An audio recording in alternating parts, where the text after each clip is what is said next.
Have you ever wondered what truly happens to the male body when it goes for an extended period without ejaculating? Is there any real physical or psychological impact, or is it all just a popular myth? This question has been gaining increasing prominence in conversations in doctors' offices, but it's time to look at the matter with clarity, responsibility, and without taboo. Ejaculatory retention raises questions that involve not only sexual well-being, but also the integral health of men.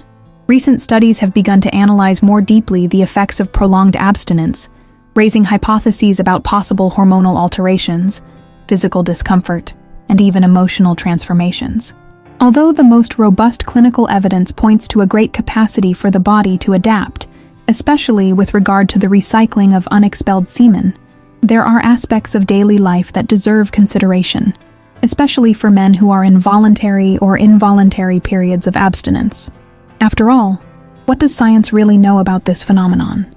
Data analysis regarding ejaculatory frequency and its impacts is still in the developmental stage, but there are already intriguing clues. In a study conducted by a German university with over 25,000 participants over 12 years, a subtle trend was observed. Men with very low ejaculatory frequency reported more symptoms related to anxiety and insomnia. However, this does not mean that abstinence directly causes problems. It may indicate, on the other hand, that sexuality is connected with other aspects of personal equilibrium. The body does not collapse from a lack of ejaculation. It has natural mechanisms, such as nocturnal emissions, in addition to the cellular reabsorption of sperm itself. The idea that going without ejaculation is physically bad is overly simplistic. However, as each individual reacts differently, the experience can vary greatly. And this is where something important comes in. Have you ever gone through a long period without sexual activity?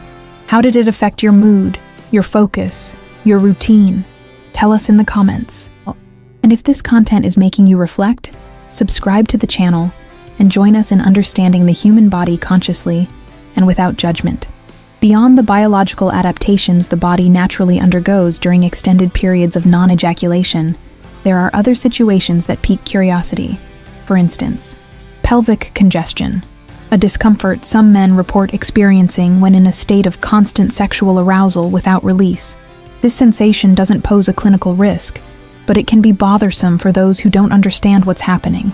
The common name for this is the well-known heavy balls, or scrotal tension. And despite sounding alarming, it's a reversible process.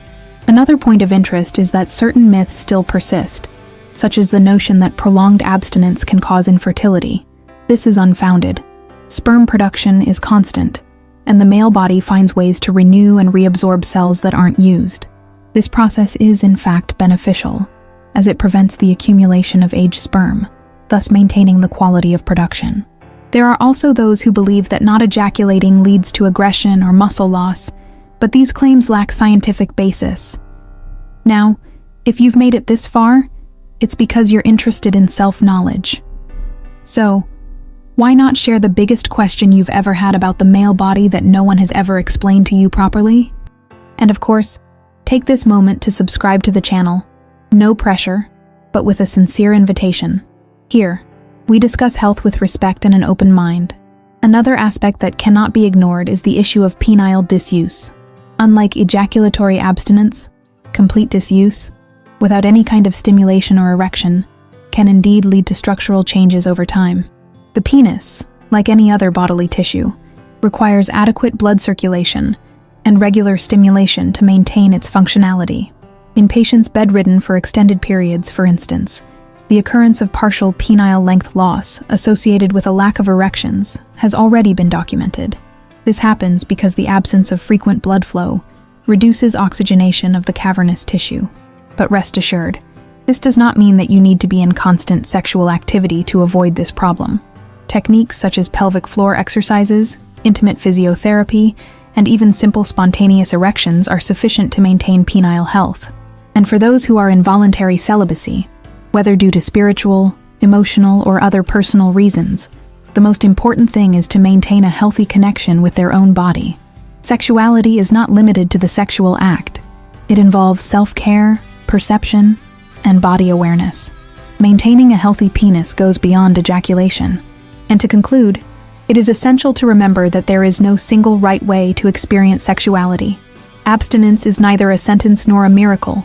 It is simply a state that must be understood within the context of each man. While for some it represents focus and personal mastery, for others it may evoke anguish or restlessness.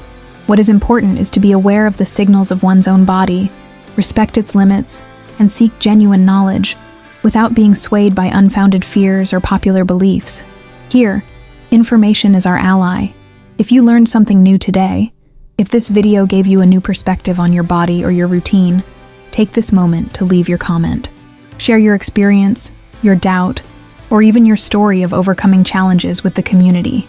This space is ours. And of course, if you haven't subscribed yet, now is the time.